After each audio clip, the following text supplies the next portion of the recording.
더마카와 함께 시선 집중의 문을 열겠습니다. 어서 오세요. 네, 안녕하세요. 더마카입니다. 오늘이 입추라는데 그 절기가 무색할 만큼 더운 날씨죠. 그래도 삐딱선 정신에 입각해서 주요 뉴스 챙겨드리겠습니다. 잘 피어라님, 하늘은 높고 구름은 드문드문. 가을은 하늘부터 오나 봐요. 태풍이 오고 있습니다. 뭔가 감성적인 인사를 소개시켜드렸던 태풍이 오고 있는 참으로 판에 지금 태풍 소식 전해드려야죠. 네, 제 입이 닿았네요. 에라이님, 태풍이 온다고 하니 걱정입니다. 각자 준비 잘합시다. 여기에 예. 밑줄 그어야 되는 건 각자인가요? 각자 도생입니까? 빈센트님, 잼버리가 태풍 때문에 철수를 해서 그나마 다행입니다. 그나저나 어제 오늘 제대로 숙박은 잡았는지 모르겠습니다. 네. 라는 걱정해 주셨고요. 알권리님, 울고 싶은데 태풍이 뺨 때려준 것 같은 모양새입니다. 그러니까요. 라고 해주셨는데 제이비타임즈 오늘 주목할 첫 번째 뉴스도 바로 잼버리 관련 뉴스죠. 그렇습니다. 김현숙 여성가족부 장관이 어제 일일 브리핑에서 준비가 상당히 덜 돼 있고 많은 것들이 혼잡해 보인다는 외신 기자의 질문을 받고는 이렇게 대답을 했습니다. 들어보시죠. 처음에 준비 부족이 있었던 부분은 맞고요. 그때만 상황은 굉장히 많이 개선돼서 저희는 세계연맹으로부터 상황이 많이 개선됐다는 얘기를 들었고요. 세계연맹이 조사한 거에 따르면은 아주 만족하지 못하다는 퍼센트는 지금 4% 정도라고 나타나고 있어서 청소년들은 굉장히 즐겁게 즐기고 있고 아래 상황은 아주 많이 개선됐다는 말씀을 드리겠습니다. 자, 이렇게 이야기하니까 설문조사 대상 인원수와 설문지 내용이 어떻게 되냐는 질문이 따라붙었습니다. 그에 대한 대답까지 들어보시죠. 아마 이게 설문조사를 진행했던 것 같은데 4지선다나 5지선다였다면 그 설문조사 내용을 공개할 수 있는지. 그거는 세계연맹이 아마 공개할 수 있을 겁니다. 4%라고 했는데 인원이 몇 명인가요? 그 부분은 제가 아주 디테일한 걸 갖고 있지는 않고 세계연맹이 영진의 프로그램을 하는 청소년들 대상으로 참여 조사하고 인원 있습니다. 중에서 4%. 네, 계속되는 기자들의 질문에 세계 연맹과 이야기해봐야 한다. 뭐 이런 취지로 지금 답변한 거 아니겠습니까? 자, 김영숙 장관은 태풍 대응 계획이 있느냐라는 질문에 또 이렇게 대답을 했습니다. 지금은 이제 세계 잼버리의 그 안전에 만전을 기하기 위해서 행안부 등 관계기관과 태풍 상황에 따른 세부적인 대응 방안을 논의 중에 있으며 오후에는 그 부분에 대해서 좀 더 상세히 설명드릴 수 있을 것 같습니다. 태풍과 관련된 기상에 대한 부분은 다시 브리핑 시간에 여러분께 사전에 공지하겠습니다. 아까 그 콘서트 말씀하셨는데요. 그 많은 인원이 끝나고 나면 거의 가정이 가까운 시간인데 그것도 뭐 대책이 지금 나오고 있나요? 그것도 대책을 준비 중에 있습니다. 그 지금 대책도 대책을 준비하는 건가요? 대책을 준비해서 세계 연맹과 논의를 하기로 했습니다. 네, 약간 고구마 먹은 기분으로 들었는데요. 대전 고수님이 아무 근거 없이 4%라니요. 방송에서 정확한 근거 안 들면 혼납니다. 라고 해주셨는데 짚을 점이 좀 있을 것 같은데요. 아니, 제가 지금 그 얘기를 했는데 미리 이렇게 얘기를 해버리시면 제가 할 얘기가 없지 않습니까? 아하. 설문조사 부분부터 한번 얘기를 해볼까요? 저희 같은 방송에서 설문조사 결과를 전하면서 조사 개요를 밝히지 않으면 방심이 제재를 받습니다. 그렇죠. 국내 방송의 경우도 이럴진데 전 세계인을 대상으로 하는 브리핑에서 제대로 된 근거, 조사 개요조차 공개를 안 한 거 아니겠습니까? 그러면 누가 내내 그러면서 정말로 만족하나 보네요 라고 이렇게 고개 끄덕거리고 기자들이 그렇게 씁니까? 공신력만 추락하는 거 아니겠습니까? 이 점 말씀을 드리겠고요. 다음 태풍 대응 계획 부분인데요. 어제 들려드린 바가 있었습니다. 지난해 10월 국정감사에서 이원택 의원과 김현숙 장관 간의 대화 들려드렸죠. 거기에 분명히 나옵니다. 이원택 의원은 폭염이나 폭우 대책, 비산 먼지 대책, 해충 방역과 코로나19 감염 대책 등등을 점검해야 한다고 했을 때 김현숙 장관은 이렇게 대답했습니다. 다시 한번 들어보시죠.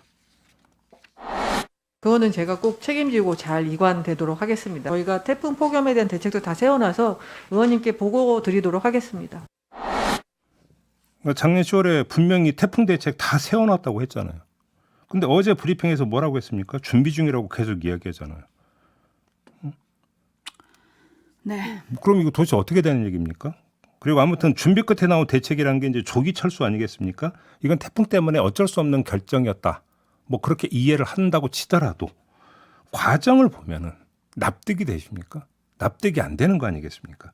긴 말 할 것 없이 김현숙 장관의 어록의 줄기를 따라가는 것만으로도 잼버리 준비가 얼마나 엉터리였는지 이걸 알 수 있다. 이런 말씀으로 가름하겠습니다. 8998님 딱 준비 안 한 게 티가 납니다. 라고 꼬집어 주셨고요. 네. 3097님 잘못된다고 인정하면 장관 자리에서 잘리나요? 인정할 건 좀 인정합시다. 라는 좀 따끔한 댓글을 남겨주셨는데요. 그리고 또 존버 누님님은 아이들 키울 때도 남 탓하지 말라고 가르쳤거늘 나란 일 하신다는 님들이 서로 남 탓하기 바쁘니 애들이 뉴스 보고 뭘 배우시겠습니까? 라고 해주셨는데요. 네. 지금 이 상황을 좀 어떻게 봐야 될지 좀 난감한데요. 일단 새만금을 떠나게 됐잖아요. 잼버리 대원들이. 네. 사실상 조기 폐막이라는 얘기까지 나오는데 그렇게 뭐 해석을 얼마든지 할 수 있는 건데요. 근데 저는 이거저거 다 떠나서 지나간 일은 지나간 일이라고 치고 아무튼 그 많은 인원들을 어떻게 수용할 것이냐. 어제 또 이 얘기가 한창 나왔잖아요. 근데 그것도 뭐 어느 정도 해소가 됐다고 치더라도 태풍 상황에서 아이들 안전관리 정말 잘해야 됩니다. 그러니까요. 네? 정말 그거 잘해야 됩니다. 이 말씀은 꼭 진짜 간곡한 당부의 말씀으로 마무리하도록 하겠습니다. 네, 그리고 요건 조금 확인을 해봐야 될 것 같기는 한데요. 검님이 이런 댓글을 달아주셨어요. 아들이 카투사입니다. 어제 카투사 700명을 동원해서 통역 지원한다고 하더니 1시간 만에 취소가 됐다고요? 요건 좀 확인이 필요할 것 같은데 네. 이런 댓글도 올라와 있습니다. 지금 뭐 총체적인 난국이다 이런 상황이 좀 되고 있는데 대통령까지 나서서 비상계획을 발표한 거 아니겠습니까? 지금 JB가 얘기한 대로 태풍까지 지금 대응을 해야 되는 상황이기 때문에 과연 잘 대응할 것인가? 왜냐하면 또 서울로 올라오는 것뿐만 아니라 서울에서 영해 활동을 하게 되잖아요. 제가 그냥 이거 좀 반복 같아서 말씀 안 드리려고 했는데 비상계획 컨틴전시 플랜까지 그러니까 단어가 나왔길래 제가 한 말씀만 드리겠는데요. 자, 한여름에 잼버리가 열립니다. 한여름에 태풍 오는 경우 되게 많습니다. 그러면 다양한 경우의 수를 미리 그 설정을 해놓고 이 경우에 어떻게 대응한다는 계획은 잼버리가 개막되기 전에 다 짜놔야 되는 겁니다. 그렇죠. 그게 상식입니다. 그렇지 않습니까? 그러니까 태풍 대비 계획이 어떻게 되는 겁니까라는 기자의 질문에 저희는 이렇게 이미 만반의 준비를 다 하고 있습니다라고 이 자리에서 밝혀야 되는 게 맞는 거예요. 어제 브리핑 자리에서. 근데 이제 준비 중입니다라는 얘기가 왜 나오냐라는 거예요, 도대체. 그게. 그게 무슨 비상 대응 계획이냐고요, 그게. 근데 또 또 지적을 하자면 오전 브리핑이거든요. 지금 저희가 지금 들려드린 음성이 네. 몇 시간 뒤에 바로 나와요. 조기철수 대응이. 그러니까요. 그러니까 그 대응이 좀 잘 따라갔느냐, 시기 어느 적절했느냐. 단위에서 그렇게 이제 결정을 했느냐 또 이제 이야기가 되던데 뭐 짚을 점이 한두 가지겠습니까?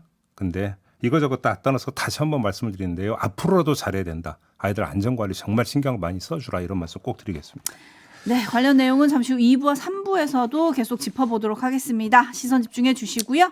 JB타임즈 다음 주목할 뉴스는 어떤 겁니까?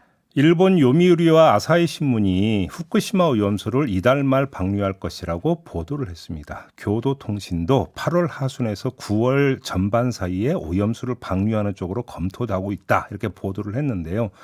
정확한 방류 시점은 기시다 후미오 일본 총리가 오는 18일 미국 캠프 데이비드에서 열리는 한미일 정상회의를 마치고 20일에 귀국해서 니시무라 야스토시 경제산업상 등이 참석하는 관계 강요 회의를 열어서 최종적으로 결정할 것이라고 하는 건데요. 이 이야기는 방류 시점을 한국, 미국과 사전 조율한다. 그런 얘기로 지금 연결이 되는 겁니다. 그러면 왜 사전 조율을 하려고 하는 것이냐 이걸 네. 짚어봐야 되는데 아사히가 분석한 내용 하나만 먼저 전해드릴게요. 여기서는 두 가지 이제 그 분석 내용을 전했던데 그 가운데 하나만 전해드리면 윤석열 대통령 배려 차원이라는 겁니다.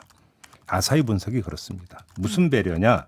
한국에서 오염수 방류에 그러니까 그 이해를 보이는 윤석열 정권에 대한 비판이 있는 상황에서 한미일 정상회의 전에 방류 시점을 결정을 하면 회의에서 방류에 대한 윤 대통령의 대응이 초점이 되고 이것이 내년 총선을 앞둔 윤석열 정권의 마이너스가 될 수 있다고 판단하고 있다라는 겁니다.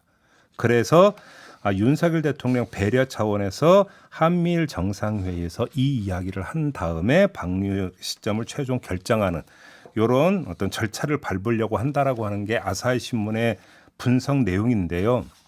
글쎄요라는 말씀을 좀 먼저 드려야 될 것 같습니다. 왜 글쎄요입니까? 자, 그러면 그럼 정반대의 경우를 한번 상정해 봅시다. 즉 한미일 사전 조율 없이 방류 시점을 일본이 결정을 하면 윤석열 대통령에 대한 비판 여론이 더 들끓을 것이냐. 이 반대 상황을 가정해 보면 되는 거 아니겠습니까? 그런데 한국의 형세는 그게 아닙니다. 예를 들어서 시찰단 파견이 있었잖아요. 이런 절차를 마련했다고 해서 오염수 반대 여론이 누그러졌었습니까? 아니지 않습니까? 문제의 핵심은 아주 단순한 겁니다. 방류 결정 절차가 아니라 방류 그 자체다. 대한민국의 관심은. 이 말씀을 드리는 거고요. 근데 아무튼 지금까지 이야기는 아사히 신문의 분석을 따라가면서 했던 이야기고 오늘 조선일보가 내놓은 보도 내용은 또 결이 완전히 다릅니다. 그 내용이 뭐냐? 일본이 한미일 정상회의 때 오염수 방류에 대한 지지 표명을 요구하면서 한일 간 협의가 난항을 겪고 있다. 네, 이런 보도가 실렸더라고요. 이런 보도가 나왔는데 외교 소식통은 일본은 이번 회의에서 후쿠시마 오염수 방류 문제를 의제로 올려 한미가 용인하는 듯한 모양새를 연출하려고 한다고 전했는데요. 바로 이것 때문에 협의 진척이 더딘 상태다. 우리 외교 소식통이 이렇게 이야기를 했다라는 건데 박구연 국무조정실 1차장이 어제 브리핑에서 한 말이 있습니다. 방류 시기는 한일 정부 간 공식적 논의 사항은 아니고 당연히 해당 국가 그러니까 일본에서 결정할 사안이다 라고 이야기를 했거든요. 결이 같죠. 그렇게 놓고 보면 아니 방류를 할 거면 당신들이 알아서 하지 왜 우리하고 좀 사전 조율을 하려고 하느냐. 우리 오케이 사인이 왜 필요하냐. 요 얘기가 지금 한일 간에 오가고 있다는 이야기가 되는 거 아니겠습니까? 그러면 그 한미일 정상회의 있기 전에 일본이 그러니까 일방적으로 방류 시기를 결정해서 발표하는 걸 미루고 있는 게 윤석열 대통령 배려 차원이 아니라 일본에 조금이라도 유리한 상황을 끌어내기 위해서 윤석열 대통령을 끌어들이기 위한 차원 이렇게 해석을 해야 되는 게 오히려 더 맞는 거 아니겠습니까? 해석을 한다면? 배려는 자기들을 위한 배려 아닙니까? 그러니까 자기 배려죠. 자기 배려를 위해서 윤석열 대통령을 끌어들이려고 하는 거잖아요. 일단 이 점을 말씀을 드리고 두 번째 한일 간 이견이 있다라고 하는 부분들도 어떻게 볼 것인가에 문제가 있습니다. 예를 들어서 윤석열 대통령은 국제 원자력 기구 IAEA 검증 결과에 대해서 존중한다라는 입장을 이미 표명한 바가 있습니다. 그걸 존중을 하면 방류는 기정사실로 이어지는 거지 않습니까? 근데 방류 그 자체에 대해서는 우리가 오케이 할 이유가 없다라고 하는 것들은 어떻게 볼 것이냐라고 하는. 물론 얘기는 다른 부분이 있긴 있겠죠. IAEA의 검증 결과에 대해서 과학적으로 존중한다는 이야기와 방류라고 하는 정치적 행위에 대해서 우리가 오케이 한다는 것은 결이 다르다. 물론 이렇게 이야기를 할 수도 있겠지만 내용적으로는 연결이 되는 거 아닌가. 이런 생각도 한번 해봤습니다. 네, 빈센트님이 일본의 연출력이 정말 끝내주네요. 대단한 기획력과 연출력에 박수를 보냅니다. 라고 조금 해주셨는데 얘기를 쭉 듣다 보니까 우리나라 총선까지 걱정하고 대통령까지 걱정해서 이렇게 한다? 이건 사실 자기들을 위한 거다. 이런 생각밖에 안 드는데요. 듣다 보니 또 궁금한 건 윤석열 대통령이 한일 정상회담에서 요구했던 거 있잖아요. 한국인 전문가의 오염수 방류 검증 참여. 이건 아직 일본이 확답을 안 주고 있다는 거죠. 그러니까요. 그러니까 필요할 때만 손 내밀고 아닐 때는 또 몰라라 하고 이러고 있다는 여기에 얘기. 답을 해야 이게 바로 윤석열 대통령에 대한 배려 아닌가요? 그러니까 말입니다. 물프레님 정말 입 아픈데 누구 맘대로 방류입니까? 라고 물어주셨고 울트라 왕당근님은 일본 바다에 전세 냈나요? 라고 해주셨고 김성환님 아이고 일본이 한국을 꽤나 생각해주네요 라고 해주셨는데 이런 비판적인 댓글이 거의 지배적이네요. 제이비타임즈 다음 주목할 뉴스는 어떤 겁니까? 물가가 다시 고공행진을 하고 있습니다. 서울 가락시장에서 어제 경매된 고구마 10kg들이 한 상자 가격 5만 314원으로 일주일 전보다 21.1% 올랐고요. 시금치 500g 한 단의 가격은 5,570원으로 일주일 전보다 52.2% 급등했습니다. 1년 전하고 비교를 하면 무려 122.8%가 오른 거라고 합니다. 부추 500g 한 단은 1년 전에 비해서 95.2%, 당근 20kg 한 상자는 96.2%, 쑥갓 4kg들이 한 상자는 36.9%, 취나물 4kg 한 상자는 51.8% 올랐다고 합니다. 1년 전에 비해서. 이것만이 아닙니다. 대파, 쪽파, 실파, 참외, 토마토, 방울토마토 등도 최근 가격이 많이 올랐다고 하는데 이 같은 농산물 급등세는 폭염과 폭우 탓. 일단 이렇게 봐야 되겠죠. 근데 이것만이 아닙니다. 아이스크림 가격도 오르고 있다고 합니다. 통계청에 따르면 지난달 아이스크림 물가 상승률은 1년 전보다 10.7% 상승했다고 하는데요. 7월 전체 물가 상승률 2.3%의 약 4.7배가 되는 겁니다. 올해 3월 13.7%까지 치솟았던 아이스크림 물가 상승률이 5월엔 5.9%까지 내려갔지만 여름철이 다가오면서 반등을 해서 6월에는 9.4%, 그리고 지난달 7월에는 10%를 다시 돌파를 한 건데 아이스크림 가격 상승은 기상 탓이 아니라 제조 비용 때문이라는 거거든요. 이게 아이스크림에 한정되는 게 아니라는 게 문제라는 겁니다. 아이스크림에 한정되는 게 아니라는 게 문제라면 뭐가 더 오른다는 겁니까? 자, 무슨 얘기신가요? 경제 용어가 되게 어렵잖아요. 네. 그 가운데 누적 근원 물가 상승률이라고 하는 게 또 있다고 합니다. 누적 근원 물가 상승률. 예, 변동성이 큰 농산물과 석유류 가격을 빼고 산출한 거라고 합니다. 그러니까 물가의 흐름을 나타내는 지표인 거죠. 가격 변동성이 큰 건 빼버렸으니까. 근데 연초부터 지난달까지의 누적 근원 물가 상승률이 지난해 같은 기간보다 4.5% 올랐다고 합니다. 그러니까 이 수치는 IMF 외환위기를 겪은 1998년 1월부터 7월 사이에 6.8% 이후 25년 만에 가장 높은 수준이었다고 합니다. 이 얘기는 뭐냐? 기름 탓, 기상 탓하는 데에 한계가 있다는 얘기가 되는 겁니다. 외생적 요인 외에 다른 요인이 우리 내부에서 작용하고 있고 그걸 못 잡고 있어서 물가가 잡히지 않고 있다. 이런 해석밖에 안 되는 겁니다. 정리를 하면. 계절 요인이나 국제 정세 등의 영향을 받는 농산물이나 석유류 등을 제외한 뒤 산출하는 게 근원 물가라고 하는데 그냥 네. 쉽게 말해서 한마디로 IMF 이후에 올해가 최대폭으로 올랐다 이거잖아요. 네. 아, 이거 뛰는 물가 누가 잡아줘야 됩니까? 어떻게 잡아야 되나요? 정부가 잡아야죠. 그러니까 물가관리 당국이 지금 뭐 하고 있느냐? 제가 드리고 싶은 이야기가 바로 이겁니다. 그러니까요. 이승민님 라면값 50원으로 되겠습니까? 추경호 경제부총리님? 이라고 이름을 불러주셨는데요. 예. 자, 그리고 지금 속보가 올라온 게 있어서 하나 전해드리면 KBS가 보도를 했다고 하는데요. 이상래 행복청장 기억하시죠? 하죠. 그 한덕수 총리가 대통령과의 주례회동에서 인사조치가 필요하다고 건의했다는 그 대상 아닙니까? 윤석열 대통령이 휴가에서 돌아오자마자 아마 해임할 것 같다는 보도도 나온 어제 있었죠. 그 대상이었는데 이 이상래 행복청장이 오송 지하차도 참사 전날 여의도에서 대통령실과 만찬을 가졌다. 라는 보도를 지금 KBS가 내놨는데요. 조금만 내려주세요. 한덕수 총리가 7월 14일 저녁에 저지대를 중심으로 침수 지역이 증가하고 하천 범람 등이 우려된다. 경보와 대피 체계를 점검하라고 관계부처에 주문한 바로 그날입니다. 그렇습니다. 바로 그날 여의도에서 만찬을 가졌다. 대통령실과.